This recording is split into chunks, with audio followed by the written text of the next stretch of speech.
Assalamualaikum sahabat semua dimanapun berada. Salam jumpa dengan saya Yudianto di channel Spirit Milenial. Pada kesempatan video kali ini, saya akan membahas tema 3 hal yang bisa membuat orang menjadi sombong, arogan, dan berada di atas yang lainnya. Akan tetapi orang tersebut tidak menyadarinya sampai ada suatu kondisi yang menyebabkan di mana orang tersebut terjatuh dan berada di posisi yang sama dengan mereka. Akan tetapi sebelum saya lanjut, bagi Anda yang baru menemukan channel video saya ini, silahkan like jika kalian suka dan klik tombol subscribe atau bunyikan lonceng notifikasi agar tidak ketinggalan jika ada update video terbaru dari saya.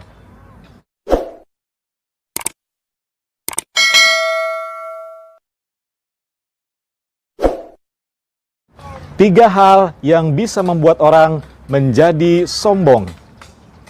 Yang pertama adalah ketika seseorang memiliki jabatan. Kalau di perusahaan misalnya seperti menjadi seorang team leader, supervisor, manajer, JM sampai ke atas. Atau kalau di tingkat pemerintahan, orang itu memiliki jabatan publik. Di mana pada saat itu semua orang yang di bawahnya menghormatinya, tunduk, dan mengikuti semua perintahnya dengan berbagai macam alasan. Misalnya, menghormati karena merasa segan dengan jabatan yang disandangnya, takut dipecat, atau tidak diperpanjang masa kerjanya, takut tidak dipromosikan jabatannya, takut diberikan SP, takut tidak diberikan proyek, takut dipindah atau dimutasi ke tempat lain, takut diberikan penilaian jelek, dan sebagainya. Karena seorang pemimpin yang diberikan amanah memegang jabatan biasanya memiliki keistimewaan untuk membuat keputusan, merekomendasikan, memberikan penilaian, mengangkat, atau menurunkan jabatan orang. Dan kondisi seperti itulah yang biasanya bisa membuat orang yang diberikan amanah jabatan menjadi sombong dan arogan.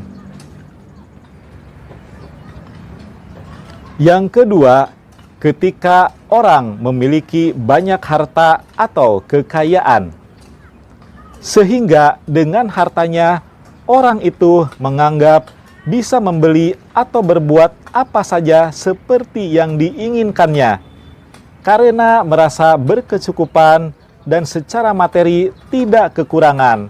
Lalu timbul kesombongan dengan menempatkan diri berada di atas yang lainnya dan memandang rendah mereka yang miskin dan hina sebagai orang yang pemalas, bisanya cuma minta-minta, orang tidak berguna, sering nipeng, sampai orang itu jatuh miskin karena kondisi yang tidak terduga, baru mereka akan menyadarinya. Yang ketiga, ketika orang sudah merasa soleh dan paling bertakwa, lalu memandang rendah orang lain yang tidak beribadah seperti dirinya, atau yang tidak pernah melakukan ibadah adalah orang yang kafir, tidak beriman, dan calon penghuni neraka, maka dia sudah terjebak dengan kesombongan yang dimilikinya sebagai orang ahli ibadah. Karena dalam hidup ini kita tidak tahu apa yang akan terjadi di masa yang akan datang. Bisa saja orang jahat sekalipun dia bertobat, menjadi orang saleh dan masuk surga. Atau orang yang merasa dirinya saleh pun bisa terpeleset imannya, lalu melakukan perbuatan dosa besar dan masuk neraka. Jadi kesimpulannya, ketiga hal tersebut yang disebutkan di atas seperti jabatan, kekayaan, atau merasa orang yang ahli ibadah, kalau imannya masih lemah, bisa saja membawa seseorang ke jurang kesombongan yang bisa menyeretnya ke dalam kehancuran. Nah, semoga video kali ini bisa bermanfaat. Apabila ada yang salah, itu dari saya pribadi, dan kebenaran hanyalah milik Allah semata. Akhir kata, wabillahi taufiq wal hidayah. Wassalamualaikum warahmatullahi wabarakatuh. Sampai jumpa lagi di video selanjutnya. Salam.